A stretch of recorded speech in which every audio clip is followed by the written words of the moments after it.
नमस्कार दोस्तों, मेरा नाम है कुणाल और स्वागत है आपका कुणाल झा ब्लॉग्स पे। तो दोस्तों आज जो है भाई दूज है, तो मैं यही भगवान से कामना करता हूँ कि सभी भाई और बहन में हमेशा प्रेम बने रहे। तो अभी देखिए फिलहाल मैं नहा के तैयार हो गया हूँ और सिद्धार्थ फिलहाल यहाँ पे देखिए सिद्धार्थ तैयार है। क्या सिद्धार्थ, हेलो बोलो।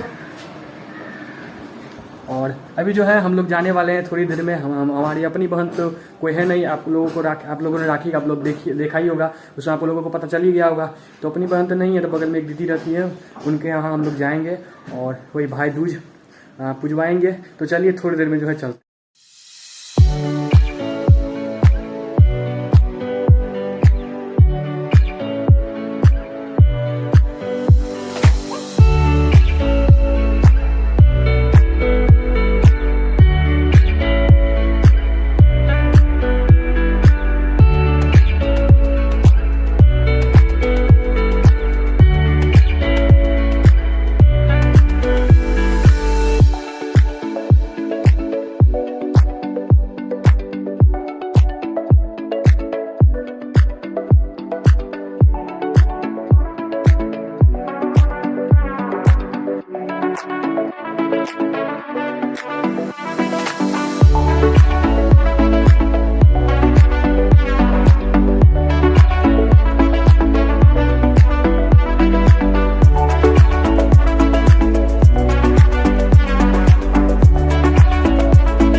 दोस्तों अभी जो है शाम के 5:53 यानी कि 6 बजने वाले हैं और दिन में हम लोगों ने एक जगह और हमारी बहन लगेंगी। बचपन से ही हम लोग को राखी भी बांधती हैं और भरदुतिया पूछती है, तो वहाँ भी हम लोग गए थे और वहाँ पे हो गया। आप खाना बिना खा के वहीं पे खाना खाया, उसके बाद सो गया। और अभी देखिए शाम हो चुकी है और फिलहाल देखिए भगवान कितने प्यारे प्यारे लग रहे हैं। मम्मी ने सांस दे दिया है, तो जय भगवान को प्रणाम कर लेते हैं। फिलहाल दोस्तों देखिए अभी सभी लोगों ने जो है लाइट लगाया हुआ है और यहाँ पे मैंने भी लगाया हुआ है, क्योंकि अभी जो है छठ आने वाली है। तो जब तक छठ पूजा रहती है, छठ पूजा के बाद जो है सभी लोग हटा लेते हैं, छठ पूजा तक रहती है, अच्छा लगता है देखने में, इसलिए। तो दोस्तों इस ब्लॉग में इतना ही था। इस ब्लॉग में ज़्यादा लंबा नहीं बना, मैं क्या दिखाता, इसलिए जो था मैंने दिखाया। और आपको अगर पसंद आया तो चैनल को सब्सक्राइब जरूर कर लिया कीजिए और मिलते हैं नेक्स्ट ब्लॉग में। तब तक के लिए जय हिंद, जय भारत, बाय।